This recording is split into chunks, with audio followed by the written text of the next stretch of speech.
50 বার নিয়ে গেল, আমি মেনে নেব, চিন্তা নাই। কারণ মেয়েটা বুঝেছিলাম সুলাইমানের আব্বার কাছে যতবার যাওয়া যাবে ততবারে বাচ্চাটা আমার পাওনা করে দেবে। নবীরে একবার যা জবান বের করে সেটা 1000 বার বিচার করলে ওটাই করবে, অসুবিধা নাই। বাবা চলো, আমি যেতে রাজি আছি। হযরতে সুলাইমান আলাইহিস সালাম ওই মেয়ে দুটোর হাত দুখানা দূরে টেনে টেনে টেনে টেনে দাউদ নবী আলাইহিস সালামের দরবারে বাপজি নিয়ে যাচ্ছে। দাউদ নবী আলাইহিস সালাম উনি তাকে দেখলেন যে মেয়ে দুটোর আমি বিচার করে দিলাম, ওই মেয়ে দুটোর হাত দুখানা ধরে আমার সন্তান টেনে নিয়ে আসছে। হযরতে সুলাইমান মনে মনে চিন্তা করলেন, মাওলা আমি গিয়ে যদি বলি আব্বা আপনি বিচারটা ভুল করেছেন তাহলে আব্বার সম্মানের হানি হয়ে যাবে। না না, আমি আব্বাকে এই কথা বলবো না, এমন কায়দায় কথা বলবো যেন আব্বার সম্মান নষ্ট না হয়। সুলাইমান কাছে গিয়ে হাত ওখানা জোর করে বলেছিল, ওগো আব্বা যান আপনি মেয়ে দুটোর বিচার করেছেন বলে, হ্যাঁ বাবা আমি আপনার সন্তান হয়ে অনুরোধ করেছি আব্বা যান আপনি বিচারটা আপনি রুদ্ধ করে নেন, ফিরিয়ে নেন। ওগো আব্বা যান আপনি পুনরায় চিন্তা ভাবনা করে বিচারটা করুন। দাউদ নবী আলাইহিস সালাম উনি মনে মনে চিন্তা করলেন, আমি বিকল্প এমন কি বিচার করব, আমি তো একবার বিচার করেছি। উনি চিন্তা করলেন, আমার সন্তান যখন টেনে নিয়ে এসেছে আমার মনে হয় এই বিচারটা আমার সন্তান সুলাইমান 4 থেকে 4.5 বছর বাচ্চাই করে দেখে দিবে। সুলাইমান বললেন, ওগো আব্বা আপনি বিচার করুন। দাউদ নবী কিছুক্ষণ চুপ করে থাকার পর বললেন, বাবা এ বিচার আমি করব না। বলে কে করবে? বলে তুমি আমার সন্তান ছোট্ট বাচ্চা ছিলে, এ মেয়ে দুটোর ন্যায্য বিচার তুমি করে দেখে দাও। সুলাইমান আলাইহিস সালাম তিনি মুচকি মুচকি হাসছে, বলে আব্বা আমি বিচার করব? বলে হ্যাঁ। সুলাইমান পেছন ঘুরে মেয়ে দুটোর দিকে লক্ষ্য করে বললেন, ওগো মা আমার আব্বা বিচার করবে না, বিচার ঘুরে নিয়েছে, আমাকে বিচার করার হুকুম দিয়েছে, আপনারা কি দুজন মানবেন? ওরা দুজনে চিৎকার করে বলল, সুলাইমান আমরা মানতে রাজি আছি। হযরতে সুলাইমান আলাইহিস সালাম মেয়েটার কাছে, যে মেয়েটার কাছে বাচ্চা ছিল তার থেকে হাত দুখানা বাড়িয়ে বলেছিল, মা তোমার বাচ্চাটা আমাকে দিয়ে দাও। হযরতে সুলাইমান আলাইহিস সালাম বাচ্চাটা নেওয়ার পর দাউদ নবী আলাইহিস সালামের কোলে বাপ যে বাচ্চাটা দিয়ে সোজা দৌড়ে ঘরের দিকে চলে গেলেন। হযরতে দাউদ নবী আলাইহিস সালাম উনি মনে মনে চিন্তা করেছেন, মাওলা আমি মনে হয় আমার ছোট ছেলে বাচ্চা সুলাইমানকে বিচার করতে বলে আমি ভুল করে ফেলেছি। সুলাইমান বিচার করব বলে আমার কোলে বাচ্চা দিয়ে ঘরে কেন দৌড়ে চলে গেল? হযরত দাউদ নবী আলাইহিস সালাম ঘরের দিকে তাকিয়ে আছেন, সুলাইমান কেন আসে নাই? তাফসীরে লেখা আছে সুলাইমান কিছুক্ষণ পর বাপজি ফিরে আসতেছে। সুলাইমানের হাতে বাপজি একটা ধারানো বাপজি অস্ত্র হোসিয়াও। হযরত সুলাইমান আলাইহিস সালাম ওই হোসাখানা হাতে করে নিয়ে আসার পর দাউদ নবী আলাইহিস সালামকে বলেন, ওগো আব্বা যান দয়া করে আপনার সন্তানটা আমাকে দিয়ে দাও। আপনাকে যে বাচ্চাটা রাখতে দিয়েছি আব্বা, এই বাচ্চাটা আপনি আমাকে দিয়ে দাও। সুলাইমান দাউদ নবী আলাইহিস সালামের কাছ থেকে নিয়ে নিলেন। নেওয়ার পর মেয়ে দুটোর সামনে বাপজি একটা জায়গায়, ভালো জায়গায় সন্তানকে রেখে দিও। ডান হাত বাপজি হোসেখানা ধরে আছে। সুলাইমান মেয়ে দুটোর দিকে লক্ষ্য করে ডাক দিয়ে বলেছিলেন, ওগো মা এই বাচ্চাটা পুরোটা যদি তোমাকে দিয়ে দিই গো মা, তোমার কোলটা ভরে যাবে আর ওই মেয়েটার কোলটা খালি হয়ে যাবে, ভরবে না। এই মা, এই বাচ্চাটা তোমাকে না দিয়ে যদি দ্বিতীয় মেয়েটাকে, এই মাটাকে যদি আমি বাচ্চাটা দিয়ে দিই, এর কোলটা ভরে যাবে, তোমার কোল ভরবে না মা, ন্যায্য বিচার হবে না। আর ন্যায্য বিচার আমি সুলাইমান যদি না করতে পারি, তাহলে কিয়ামতের ময়দানে তুমি তো আমার আব্বার মতো আমারও বিরুদ্ধে তুমি বিচার দিবা। বলে হ্যাঁ। হযরত সুলাইমান ডাক দিয়ে বলেছিলেন, মা আমার হাতে হোসা দেখতে পাচ্ছ? বলে হ্যাঁ, তোমার হাতে আমরা হোসেখানা দেখতে পাচ্ছি। সুলাইমান আলাইহিস সালাম ডাক দিয়ে বলেছিলেন, ওগো মা, এই বাচ্চাটা যে আমি মাটিতে শুয়ে রেখেছি তোমাদের বাচ্চা? বলে হ্যাঁ। দুজনায় দাবি করেছে তোমাদের বাচ্চা। এই বাচ্চার দুই পায়ের মাঝখানে হোসেখানা বেঁধে দিয়ে আমি ফড়ফড় করে ফেড়ে ফেলবো। অর্ধেকটা বাচ্চা তোমাকে দিব আর অর্ধেকটা বাচ্চা তোমাকে দেব, দুজনায় সমান সমান পেয়ে যাবা। মা বলো বিচার ন্যায্য হলো কিনা? যে মেয়েটা সুলাইমান আলাইহিস সালাম বাপজি দেখেছিলেন, যে মেয়েটা বাচ্চা কোলে করে নিয়ে বাবা হাসতে হাসতে যাচ্ছিল, ওই মেয়েটা ডাক দিয়ে বলেছিল, সুলাইমান তুমি অধাধি করে জবাই করে দিলাও, আমি তোমার বিচারটা মানতে রাজি আছি। হযরত সুলাইমান বাপজি কথা শোনার পর ও সেখানে দুই পায়ের মাঝখানে বাপজি বেঁধে দিয়াও টান মারতে যাবে। যে মেয়েটা বলেছিল, সুলাইমান তোমার আব্বার বিরুদ্ধে কিয়ামতের ময়দানে বিচার দেব, তোমার আব্বার বিরুদ্ধে আল্লাহর দরবারে, ওই মেয়েটা দেখলে আমার সন্তানকে জবাই করে ফেলবে। ওই মেয়েটা দৌড়ে গিয়া সুলাইমানের পা দুখানা জোরে ধরে কেঁদে কেঁদে বলেছিল, ওরে সুলাইমান আমি তোমার বাবাটার ন্যায্য বিচার পেয়ে গিয়েছি। বলুন সুবহানাল্লাহ। সুলাইমান বলেছিল, মা তুমি ছেড়ে দাও। বলে না বাবা, তুমি দয়া করে আমার সন্তানকে তুমি জবাই তুমি করো না। বলে মা তুমি বলেছো ন্যায্য নাকি বিচার আমি করে দিতে পারবো না, আর না পারলে কিয়ামতের ময়দানে তুমি আমার আব্বা এবং আমার বিরুদ্ধে আল্লাহর দরবারে বিচার দেবা বলেছো। বলে সুলাইমান আমি তোমার আব্বার আর তোমার বিরুদ্ধে বিচার দেব না রে বাবা, আমি ন্যায্য বিচার পেয়ে গিয়েছি আর অর্ধেকটা নেব না, জবাই না করি পুরো বাচ্চাটা ওই মেয়েটাকে দিয়ে দাও। সুলাইমান ডাক দিয়ে বলেছিল, মা তুমি কেন অর্ধেকটা জবাই করা বাচ্চা নেবা নাও? ডাক দিয়ে বলেছিল, সুলাইমান এই জবাই করা বাচ্চা নিতে গেলে আমার সন্তান পৃথিবীর বুকে জিন্দা বেঁচে থাকবে না, মারা যাবে। আর যদি আমি না নিই বাচ্চা আমার কমসে কম ওই মেয়েটার কাছে থাকলেও বাচ্চাটা বেঁচে থাকবে। ওরে সুলাইমান বাচ্চাটা বড় হওয়ার পর যখন রাস্তা দিয়ে চলাফেরা করবে, আমি একটু বাচ্চার দিকে লক্ষ্য করে নিজের দিলকে আমি সান্ত্বনা দিয়ে বলবো, আল্লাহ এই বাচ্চাটা আমার কলিজা টুকরা বাচ্চা। দাউদ নবী আলাইহিস সালাম পাশ থেকে বসে বসে বিচার দেখছিলেন সুলাইমানের। 4 থেকে 4.5 বছরের বাচ্চা, এ আবার কোন ধরনের বিচার? যাহাতে মেয়েটা জবাই করতে বারণ করলো, সুলাইমান সেখানে টান মেরে ফেলে দিয়ে বাচ্চাটা তুলে নিয়ে গিয়ে ওই মেয়েটার কোলে দিয়ে দিলে। যেই মেয়েটা বারণ করেছিল সুলাইমান দিয়ে বলেছিলেন, আব্বা এই মেয়েটারই হচ্ছে বাচ্চাটা প্রকৃতির সন্তান। সুলাইমানকে দাউদ নবী বলেছিলেন, বাবা তুই বুঝলি কি করে? বলে আব্বা বুঝতে পেরেছি, প্রথমকার মেয়েটা বলেছিল, সুলাইমান তুমি জবাই করে দিলে আমি তোমার বিচার মেনে নেব, আমি অর্ধেকটা বাচ্চা নিতে রাজি আছি। সে জানে এ বাচ্চা আমার নয়, এ বাঁচলি কি আর মরলি কি। আর দ্বিতীয় মেয়েটা বলেছে কে জবাই করো না, আমি অর্ধেকটা নিব না, পুরাটাই দিয়ে দাও।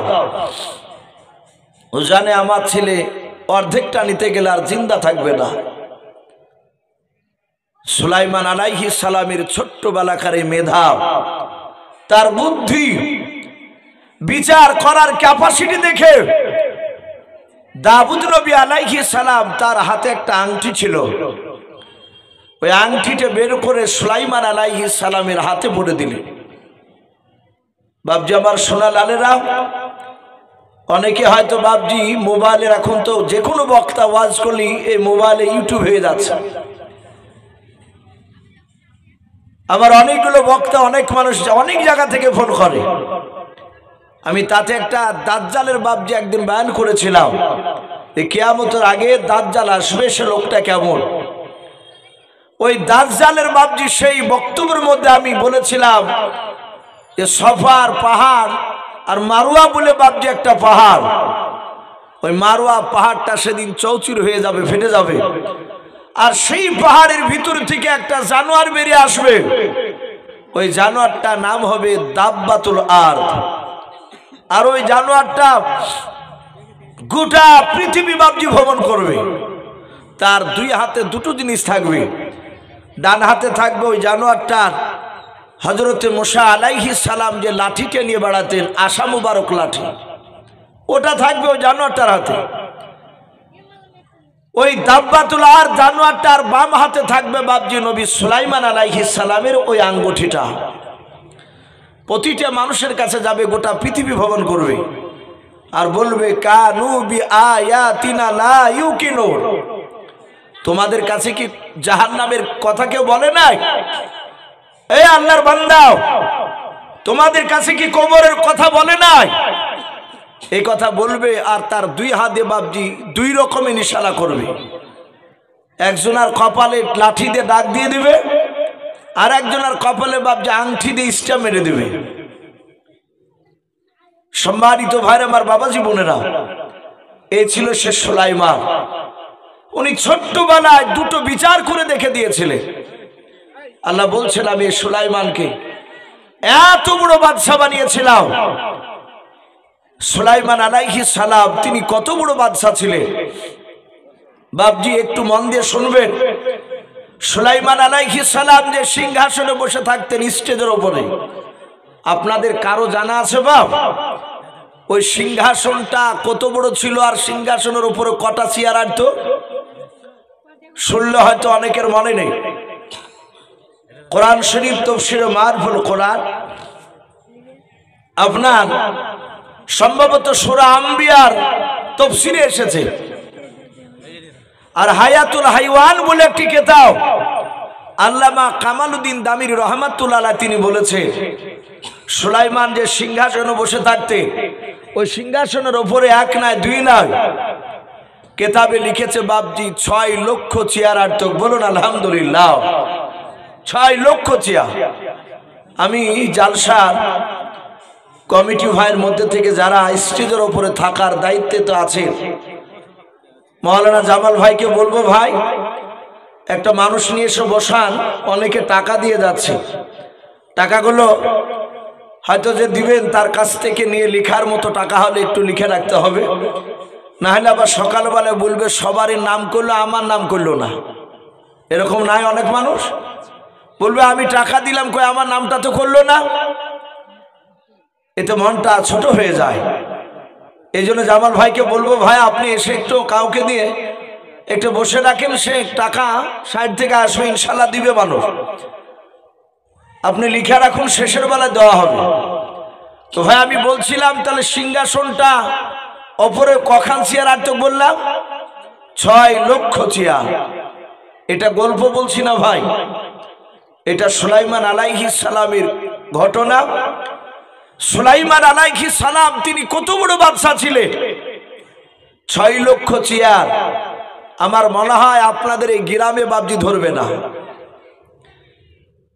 তো নবী সুলাইমান সিংহাসনের মাঝখানে বসে থাকতেন। ওনার ডান দিকে বাবজি 3 লাখ চেয়ারে থাকতো আপনার আমার মতো ইমানদার মানুষ, 3 লাখ সৈন্য 24 ঘন্টা বসে থাকত।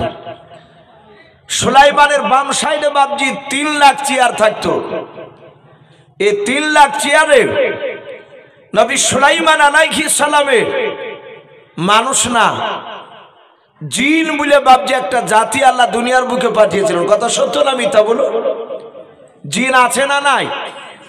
আছে।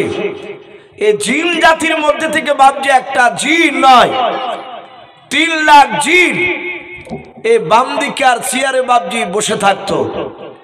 তাহলে 3 লাখ মানুষ আর 3 লাখ জিন, টোটাল হচ্ছে বাবজি 6 লাখ। আল্লাহ বলছেন আমি সুলাইমানকে এত বড় বাদশা বানিয়েছিলাম। যে ওনার মাথার উপরে কয়েক হাজার পাখিতে বাপ যেভাবে ডানা মিলে তারা সূর্যের তাপকে আড়াল করে বাপজি বসে থাকতো, যেন নবী সুলাইমানের সৈন্যদেরকে বাপজি তাপ না লাগে। নবী সুলাইমান বাপজি আমরা একটু গুছে বসে বাপ, আর যারা রাস্তায় একটু দাঁড়িয়ে আছেন ভাই আমি অনুরোধ করব দাঁড়িয়ে না থেকে একটু যদি দিনের মজলিসে যদি মহাব্বতে বসতেন খুব ভালো হতো। আর যেহেতু প্রতিটা বাপজি ভাই মা বোনেরা জানেন এটা এটা মাদ্রাসার উন্নতি গল্পে জালসা। আমি আব্দুল সালাম সাহেবের আমি নাম বহু জনার মুখে শুনেছিলাম, আমার পূর্বেকার বক্তা ওনার প্রশংসা করছিলেন। আমি মানুষকে বসে রেখে বাপজি তার সামনে প্রশংসা করা ঠিক নয়, তবু আমি ইশারাতান বলতে চাইছি আমি বড় বড় অভিজ্ঞ ব্যক্তি আলেমদের মুখ থেকে শুনেছি। উনি আপনাদের এলাকার এই দেশেরই বাপজি আপনার ছেলে, উনি একটা হাই র্যাঙ্কের বাপজি, একটা বড় মাপের তিনি হাফেজ, খুবই বড় মাপের হাফেজ। তো সেই মাদ্রাসা আপনাদের এলাকার মধ্যে সবচেয়ে পুরানো মাদ্রাসা।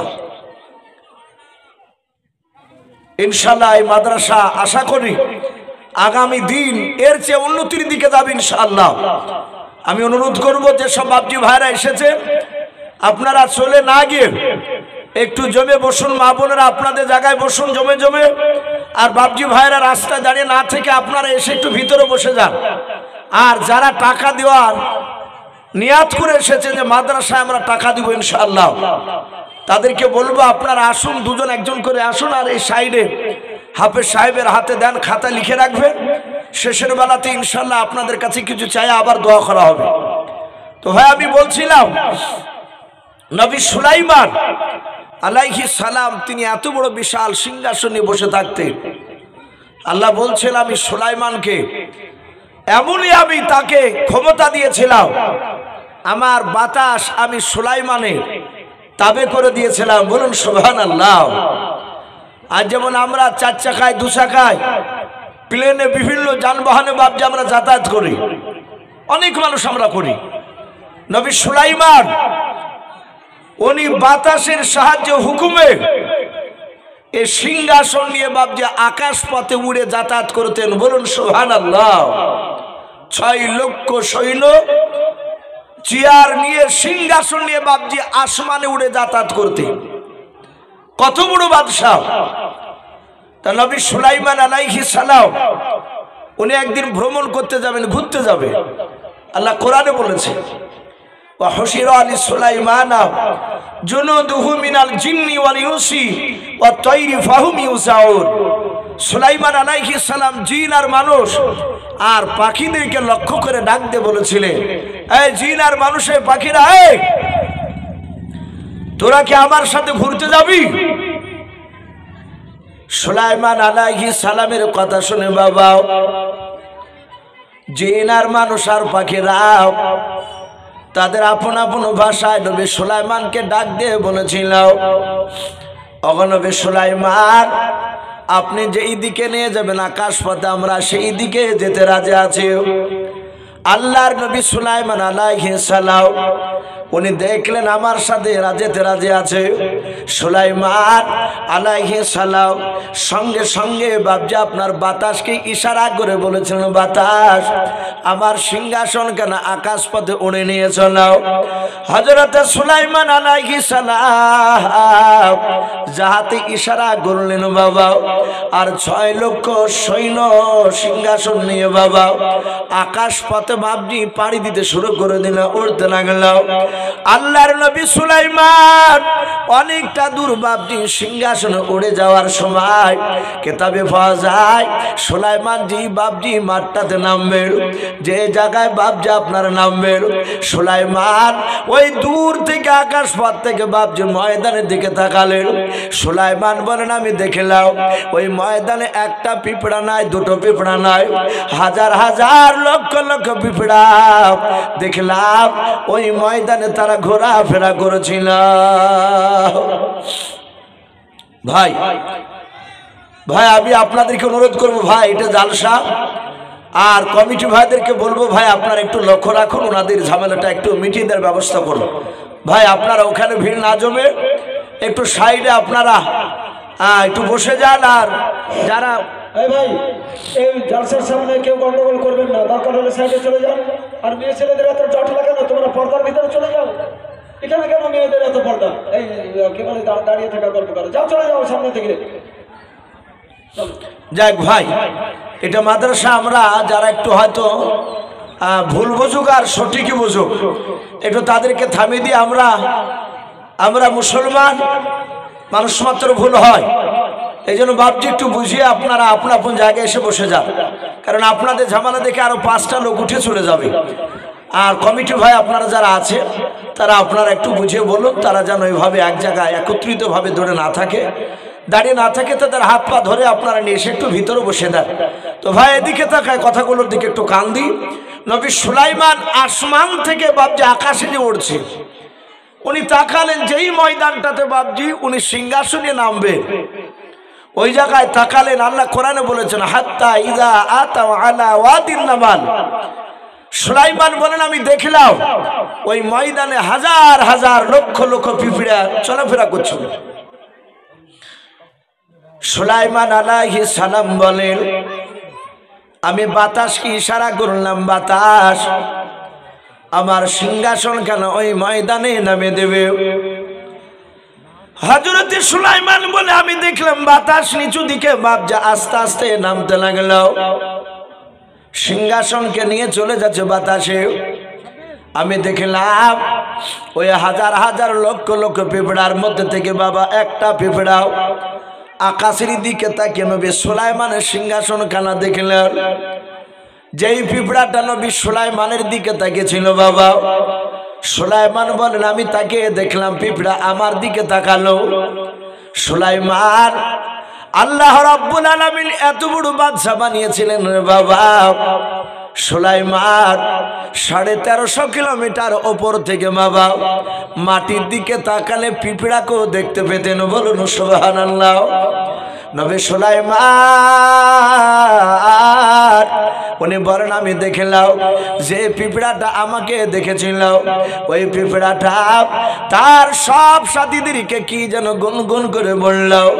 আর আমি সিংহাসন নিয়ে নামার পূর্বে ময়দানে নামার আগে দেখলাম হাজার হাজার লক্ষ লক্ষ পিঁপড়া সবাই তারা গর্তে চলে গেল, শুধু একটাই পিঁপড়া উপরে। সুলাইমান তিনি আশ্চর্য হয়ে গেলেন, ব্যাপারটা কি? আমি দূর থেকে দেখলাম সব পিঁপড়া, আরে একটা পিঁপড়া শুধু অপরে, আর বাদ বাকি সব পিঁপড়া গর্তে। সুলাইমান আলাইহিস সালাম সিংহাসন থেকে একাই নেমে তার সিংহাসনের সৈন্যরা সব ভর্তি হয়ে বসে আছে। সুলাইমান সিংহাসন থেকে নেমে যে পিঁপড়াটা বাপজি দাঁড়িয়েছিল, সুলাইমান ওই পিঁপড়াটার কাছে গিয়ে ডান হাতে পিঁপড়াটা ধরলেন।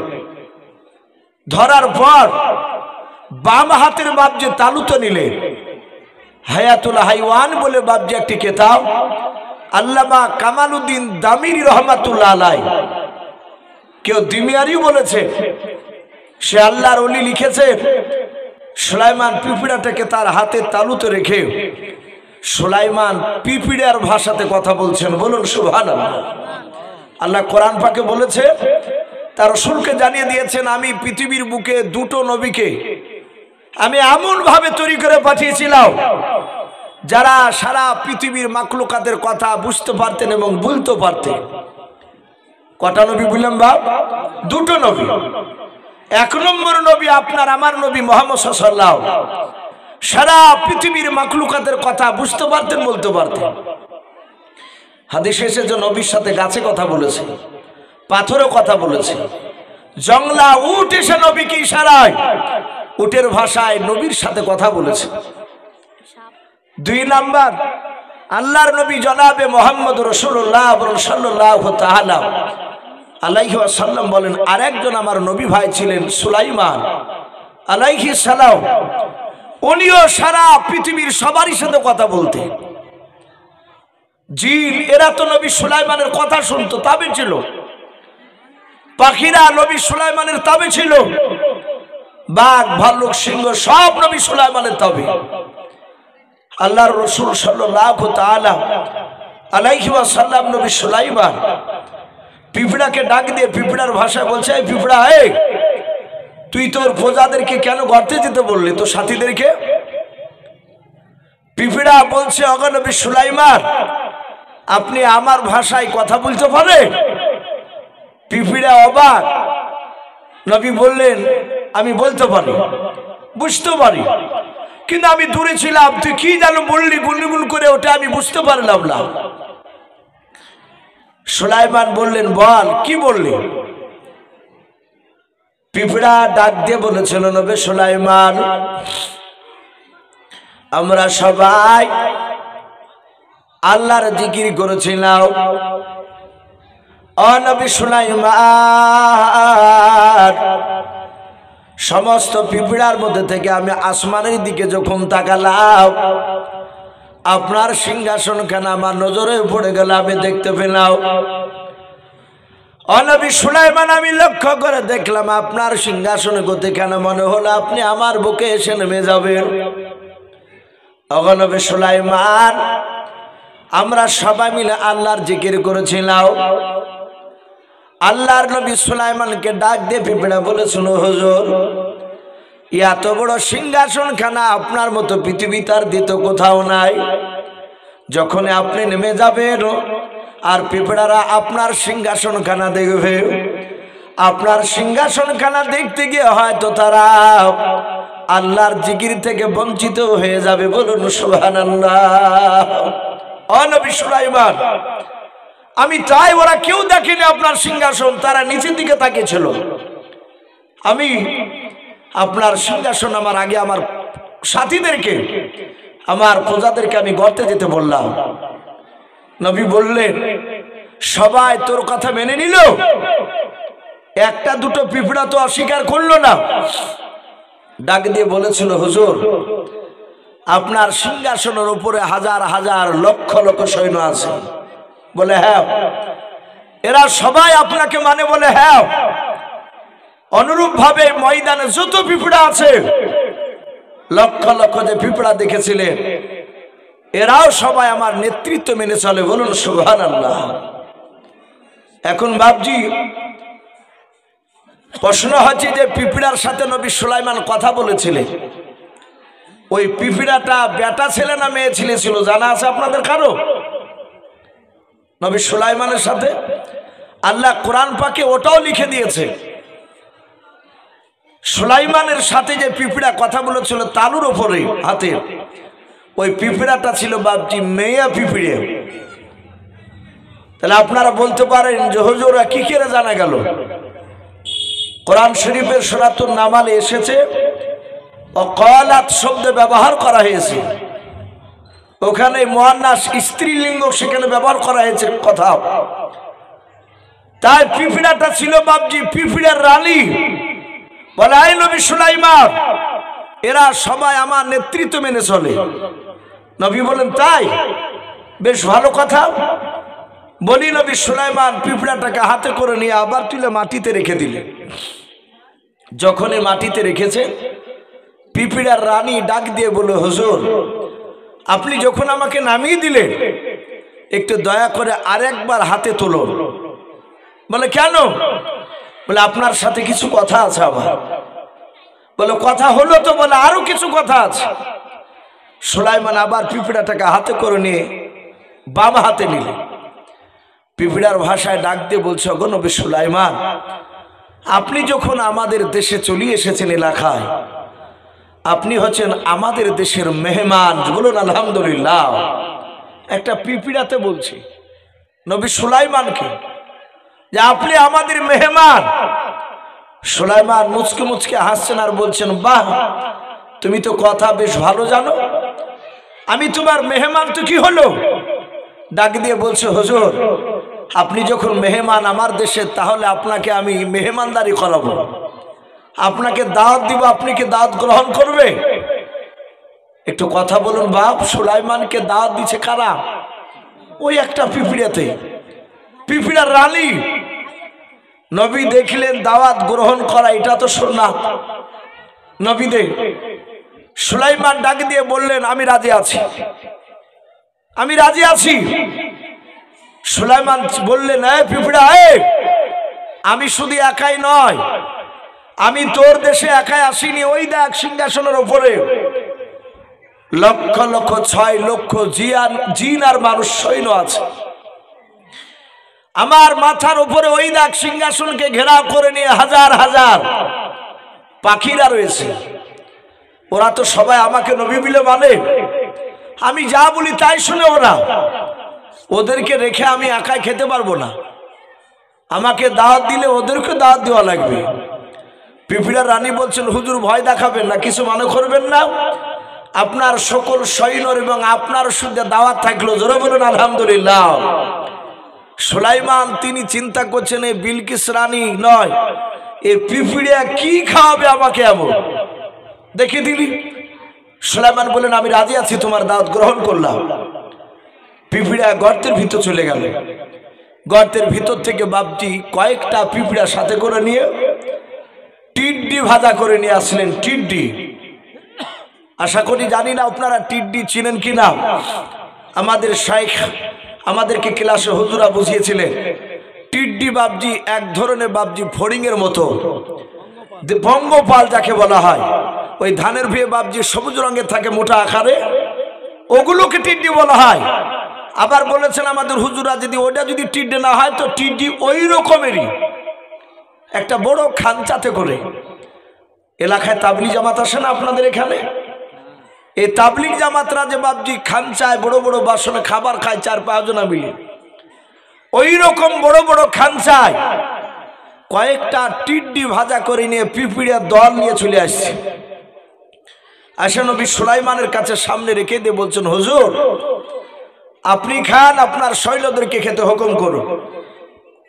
সুলাইমান দেখছেন তো কয়েকটা টিড্ডি, এ তো 4-5টা মানুষেরই পেট ভরবে না। পিঁপড়া রানী বলছেন, নবী সুলাইমান কি চিন্তা করছে, আপনি খেতে যাবেন, তার আগে আপনি বিসমিল্লাহ বলে খাবেন। জোরে বলুন সুবহানাল্লাহ। পিঁপড়ার রানী সুলাইমানকে বিসমিল্লাহর কথা শোনাচ্ছে। তাহলে আমরা বুঝতে পারলাম যে আল্লাহ রসুলের জামানাতে বিসমিল্লাহ চালু হয়েছে তা নয়, সেই নবী সুলাইমানের জামানা থেকে বাপজি বিসমিল্লাহ চালু আছে। সুলাইমান আলাইহিস সালাম বিসমিল্লাহ বলে খেতে বলেন, উনি খেলেন। আল্লাহ রাব্বুল আলামিন এত বরকত দিলেন, বরকত দেওয়ার কারণে ওই কয়েকটা টিড্ডির রান পা সবাই খেয়ে ফোরাতে পারে নাই। বলুন সুবহানাল্লাহ। ভাই অনেক সময় অল্প মানুষও বরকত হয়।